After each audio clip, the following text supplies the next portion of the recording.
Welcome to the Mom Self-Care Podcast, your safe space to finally focus on YOU. I'm Twitty-Hawkins, your self-care coach for moms, praying wife, and mom of four. And I know that being a Christ-centered mom is such a beautiful calling, but it can be so draining. That's why it's important to make sure you are filling your own cup. On this podcast, we'll discuss practical, holistic self-care strategies to help nurture your mind, body, and spirit. Because a mama who fills her own cup pours that back into her family with true peace and joy. Tune in for honest conversations about motherhood and self-care because you matter too. Blessings, mamas, and welcome to the Mom Self-Care Podcast. I'm Twitty-Hawkins, your host and self-care coach for moms, and I have a question for you. I just want to let y'all know I'm so excited because I learned something new today. You know, we should be lifelong learners, and I just love learning new stuff, especially when it comes to mental health and psychology. All right, so my question for you is, and I've gone through this myself, do you ever feel like you cannot rest, sit down, sleep, take some time to yourself until everything is done? Or when you do take that time, your mind is running. You're always thinking about the next thing and the next thing or things that you don't get done. I've mentioned in the past how, you can lay down at night and you're like, woo, and that's when you should be like, woosah, I'm relaxing. But instead, you're thinking about all the things you did not do. Now, often as moms, we take that to mean, oh, I'm a bad mom, or I'm lazy, or I'm not good enough. But that's not the thing, you guys. There is actually a psychological reason for that. I'm so excited. Can y'all tell I'm excited? There's something called the Zeigarnik Effect.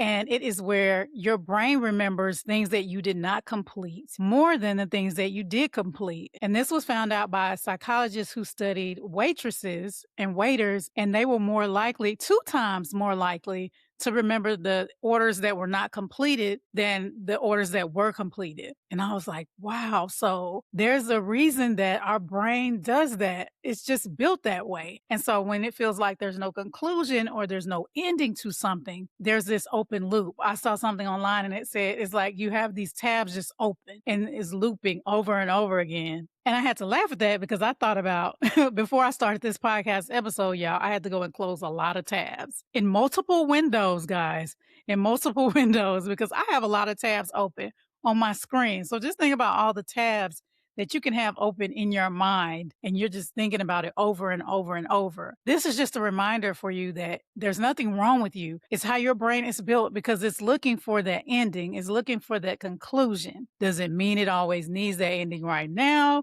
or that conclusion right now? No. I even went on TikTok and I looked it up. And when I looked up Zeigarnik Effect, I saw some people explaining it, of course, but then I saw a few of them where it was just text on screen and it was like, and you wonder why you can't get that person off of your mind because either, they just left and they weren't in your life anymore or whatever. So your brain is still looking for that conclusion, but the person is gone. It doesn't mean you need to get back with that person. It doesn't mean there's something still there. It is because your mind is built to think about that thing over and over and over until it feels like, hey, this is it. It has ended. Now I can move on to the next thing that has not ended or does not have a conclusion. I'm like, wow, the human brain is so interesting. This almost makes me want to seriously study psychology. It's just so interesting. So again, if you have these things you're thinking about and you're like, oh my gosh, I should have did this. I should have did that. Just know if you start to feel like I'm a bad mom, oh, I'm lazy, oh, whatever lie your mind is telling you, acknowledge that it's a lie. And this is just how your brain works. And I know you're like, okay, Cherry, this is how my brain works, but what do I do about it? Okay, so this is what you're going to do. Get your pen, guys. Get your pen and write these down. And the first one, I'm so silly, y'all.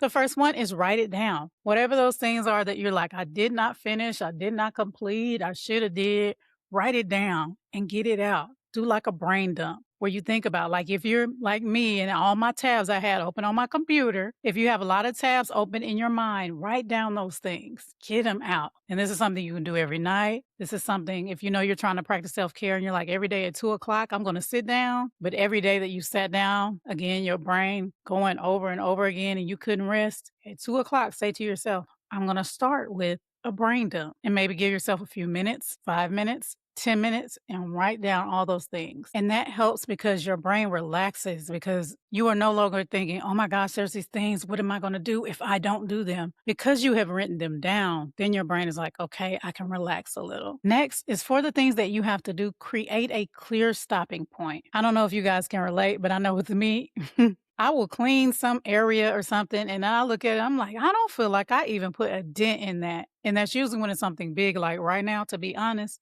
If you guys have been watching my stories like on TikTok and Instagram, I'm getting my office together. My office is a hot mess. So I may clean for 15 minutes or 20 minutes, and then I'm looking at it, I'm like, oh my gosh, I got to keep cleaning. I got to keep cleaning. But I don't have time for that.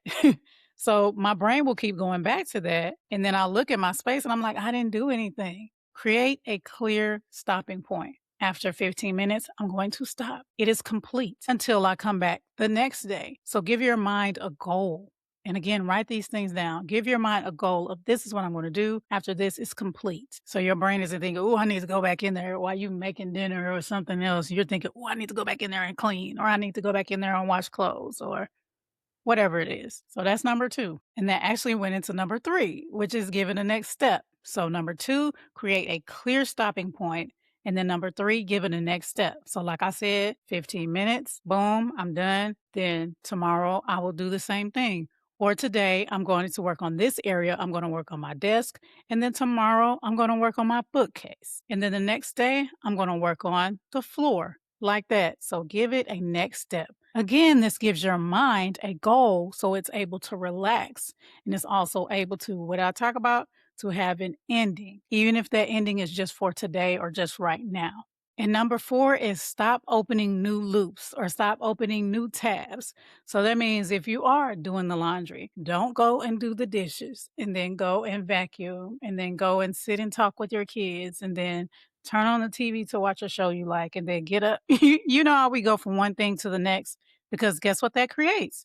That creates more things that are unfinished for your brain to focus on. So you cannot focus on the one thing that's important. So that multitasking thing, that's where that comes into play here. When you're doing different things at one time and none of that gets finished, your brain holds that information and loops it in your brain, in your thoughts over and over and over. And that takes up mental space and mental energy. And it causes you overwhelm, frustration, and so much more. So do not open up those new loops or those new tabs. Don't start doing multiple things because it's going to cause you stress. I don't know about you, but when I read this, I said, oh my gosh, this makes so much sense. Like psychologically, it makes sense why they say don't multitask. I know that they say don't multitask because when you multitask, no one thing is going to get your 100% attention. I knew that already. I've said it on the podcast. But when I think about the Zeigarnik Effect and how after that, your brain, or even during it, your brain is creating space and memories, and you're thinking about those things even as you are doing them, that your brain is saying, this is not done, this is not done, this is not done.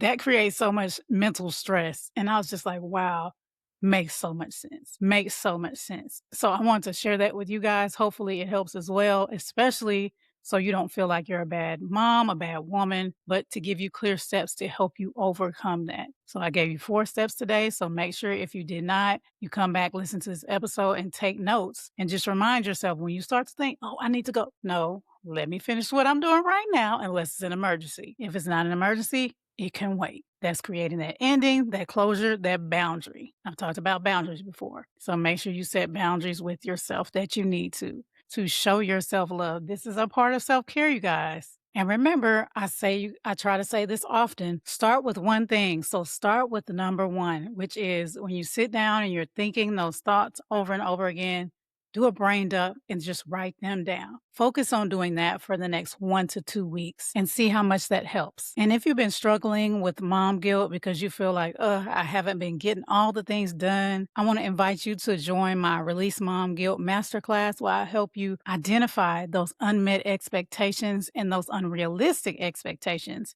that are keeping you in the loop, like I've talked about, in the cycle of mom guilt every day. So I'll put that information in the show notes if you would like to check it out and get started. Well, I hope this episode blessed you. If it did, make sure you share with the mom you love, subscribe if you haven't, and leave a review as well. Until next time, take care. God bless. Thanks so much for joining me for the Mom Self-Care Podcast. I hope you feel inspired to make yourself a priority too. If you enjoyed this episode, don't forget to subscribe so you don't miss a thing. Share this podcast with another mama you love and leave a review. Also, feel free to let me know what you would like to hear about in future episodes by visiting me on Instagram at CIC Inspire Me. Until next time, take some time to take care of YOU because you matter too.